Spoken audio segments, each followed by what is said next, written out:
Jadi pokoknya santri itu harus belajar sungguh-sungguh. Jangan sampai jangan sampai di kemudian hari yang sangat berkembang teknologi itu dipenuhi oleh orang-orang yang maaf nggak tahu, nggak jelas ngajinya di mana, modenya di mana, tapi mengajar Al-Quran. Ini serius ibu ya, bener nggak? Nah, kamu lihat sendiri kan beberapa waktu yang lalu di TV itu atau di media-media sosial itu, ustadz-ustadz sudah bergelar ustadz di medsos, di TV, tapi bacaan Qurannya masih nggak bener. Plus ngajar orang kan repot, ya kan repot. Ya, dia sendiri salah, malah nyasarkan orang lain dari bacaan yang ia baca. Lalu kita kaum santri yang sudah dari dulu belajar tajwid begitu beratnya, malah hanya dimentahkan dengan orang-orang yang nggak tahu belajar tajwidnya di mana, baca Qurannya juga nggak jelas kan. Ya, makanya nanti kalau kamu sudah di rumah, maaf sudah syukur-syukur sudah pinter, kamu bisa berjuang lewat medsos. Kamu misalkan ahli tajwid, ya kamu posting aja tentang ilmu tajwid yang benar gitu kan ya. Simpel kan, ilmu tajwid itu simpel sekali bagi orang yang dasar. Misalkan contoh ya, kamu kemarin yang kemarin hanya baru bisa baca, belum benar. Rumusnya kan mudah. Yang penting itu pertama tahu dulu yang namanya mat gitu kan. Mat itu apa? Pokoknya panjang ya. Ini mat dasar ya, mat dasar. Kamu nggak usah mikirin itu mat apa, mat apa. Penting pokoknya mat. Mat asli. Mat itu dibaca panjang 1A, lif atau 2 harokat. 2 harokat itu 2 ketukan. Lah apa itu mat? Ketika ada fathah, setelah fathah ada alif kosong. Alif kosong itu alif yang nggak ada harokatnya. Jadi nggak ada fathahnya, nggak ada kasrohnya, nggak ada sukunya, nggak ada domahnya. Kemudian yang kedua, setelah kasroh ada ya mati. Yang ketiga, setelah domah ada wawu mati. Kemudian ada fathah berdiri, kasroh berdiri, dan domah terbalik. Nah, itu diingat-ingat 6 rumus itu.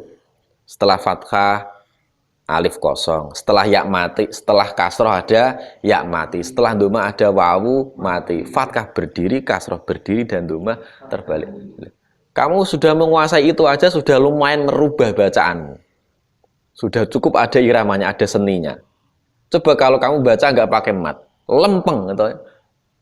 Bisa kamu bayangkan kamu baca Quran nggak pakai mat mesti. Alhamdulillahirobbilalamin, Rahmanirrahim kan begitu. Wagu kan, begitu. Pokoknya nggak enak, warak gak apik momen.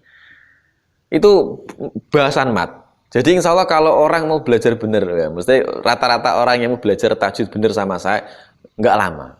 2 hari 3 hari sebenarnya harus sudah bisa baca bener. Letak kasih rumus sesimpel itu. Itu bacaan panjang. Cara membedakan mana panjang, mana pendek.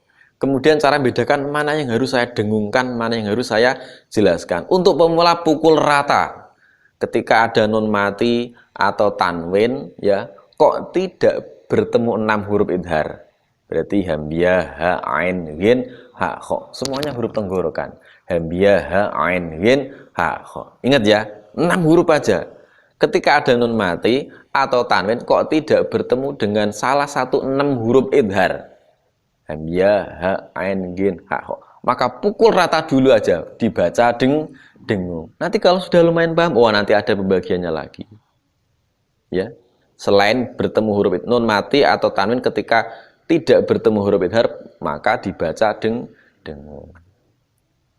Kemudian berarti kalau nun mati atau tanwin bertemu dengan salah satu huruf idhar 6 tadi berarti dibaca jelas. Kan enak kan? Sampai saya bikin modul buku kecil itu ya. Khusus bahas itu sedikit sekali, mungkin 3 lembar. Kalau orang mau belajar saya sudah bisa baca Quran sebenarnya. Nah, iya, untuk dasar itu ya. Nanti kalau sudah agak mudeng, oh ternyata dengung itu ada yang dengung beneran, ada yang dengung samar, ada yang dengung nggak mingkem, ada yang dengung mingkem. Dengung mingkem itu dengung yang bagaimana? Oh ketika nun mati atau tanwin bertemu huruf iklab yaitu 1 ba. Ya, makanya saya bilang apa? Kamu nggak usah repot-repot ngafalin huruf ikhfa ada 15 dan sebagainya. Cukup kamu hafalin huruf idhar yang ada 6. Itu kunci. Kalau kamu paham huruf idhar 6, maka ya yang lainnya ngikut nanti. Karena apa? Yang paling mencolok bedanya itu idhar. Non mati atau tanwin ketemu huruf idhar pasti dibaca jelas. Yang lain kan ngikut. Adapun nanti non mati atau tanwin ketemu ba dibaca iklab. Bacanya mingkem pasti. Mim ba'di. Mim ba'di. Kan gitu kan. Enak kan ya? Nah, nanti lainnya ada idgham nanti mudah. Kalau sudah sedikit-sedikit paham idgham, oh ternyata idgham dibagi dua. Idgham biguna dan idgham bila guna. Oh, gitu toh ya. Idgham biguna berarti masuk plus dengung. Mayyaqulu. Masuk plus dengung kan? Gitu kan. Mayyaqulu. Contohnya apa lagi? Hah? Banyak sekali kan?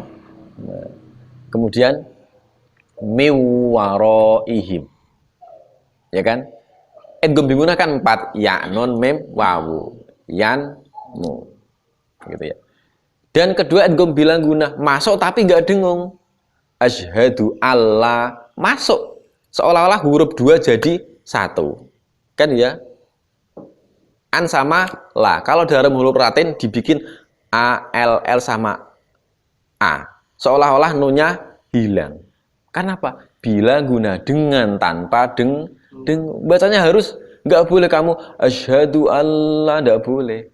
Asyhadu alla langsung masuk tapi nggak dengung. Mir rabbihim nggak boleh. Mir rabbihim nggak boleh. Simpel itu. Kalau maaf ya, biasanya orang yang mau serius belajar tajwid sama saya 2 hari sudah bisa baca Al-Quran seharusnya.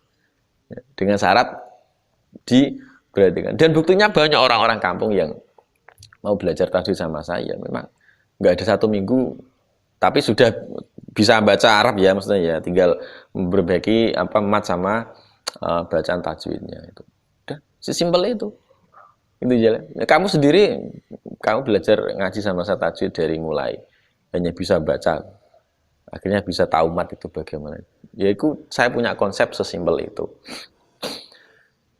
Nah, saya pengen apa ya? Kamu santri ya lebih mensiarkan ya bacaan-bacaan Al-Quran tapi yang bener ya, jangan sampai maaf nanti kamu posting di medsos terus bacanya ra bener malah sangat memalukan. Jadi kaum santri yang akan datang itu mau nggak mau harus berbekal ilmu tajwid, harus genah ya. Nau sorope ya jangan sampai nggak ngerti beber blas kan ya. Mosok kalimat isim gak ngerti, kalimat fi'il orang ngerti, i'rab orang ngerti. I'rab ono apa rafa nasab jar jazm. Iki kudune di luar kepala. Oh, i'rab rafa alamate ono pira ono papat dhamma wawu alif nun. Fathah nasab ono 5 ya, fathah alif kasroh ya hadfu nun. Jar ono 3 kasroh ya karo fathah. Jazm ono 2. Sukun karo hatfun dibagi 2, hatfunun karo hatfu harfi illah. Nanti porsinya masuk lagi. Oh, wawu masuk, doma masuknya di mana? Isim mufrad jamak tarjah mursal dan fi'il mudhari alladzi lam yatasil bi akhiri syai'un. Oh, masuknya ning di jamak mudzakkar salim karo asmaul khamsah. Alif masuknya ning di isim tasniyah. Itu harus di luar kepala, jangan sampai lah itu bekal. Makanya begini ya. Kalau orang pengen belajar memahami Quran serius, berarti mau nggak mau dia harus belajar nahwu shorof. Karena apa? Belajar Al-Quran itu kalau pengen mendalami Al-Quran berarti mendalami tafsir. Rata-rata tafsir itu dalam gundul ya. Dan masih banyak kajian-kajian Al-Quran dalam yang masih begini ya. Yang diterjemahkan baru segelintir. Rata-rata masih dalam keadaan gundul. Lah, kalau gundul berarti mau nggak mau kamu harus belajar nahwu shorof. Itu gudangnya ilmu di sana. Nah, kalau kamu sudah belajar nahwu shorof, sudah mudeng, wah nanti enak nanti. Oh, tahu begini. Nah, sampai ya, masalah i'rab sampai saya bikin tabel 1 lembar. Harapan saya seminggu hafal, nanti seminggu sudah paham i'rab dan selebihnya enak. Makanya sering-sering ngomong, belajar nahwu itu cuma susah di awal. Insya Allah kedepannya kalau sudah ngerti tabel i'rab plus definisinya, ya udah selebihnya sudah oke-oke aja. Kayak tadi tajwid tak sampaikan. Yang penting untuk pemula kok sudah mat itu begitu, tadi bacaan dengung cuma begitu. Selebihnya tak asumsikan sudah bisa baca 30 juz dengan benar. Meskipun nanti ada pengecualian. Mana ya? Pengecualiannya mudah sekali. Oh, contoh ya mem. Mem mati itu dengung hanya ketika bertemu mem dan ba. Selainnya jangan dengung. Ya, jangan dengung. Fadamdama alaihim rabbuhum bidzambihim. Mem mati ketemu ba. Wajib dengung plus mingkem. Jangan sampai mem mati ndak ketemu mem atau ba dibaca dengung mingkem lagi. Ada enggak? Ada. Alam taro, alam nasra. Saya sering menjumpai orang begitu, jadi imam pula. Itu kan lucu ya. Masya Allah. Terus ini orang-orang santri yang pinter-pinter pada kemana kan gitu ya. Pada kemana. Maksudnya pinter ya bisa baca Quran yang benar kan gitu ya. Aduh, yes. Pokoknya gitu, makanya serius.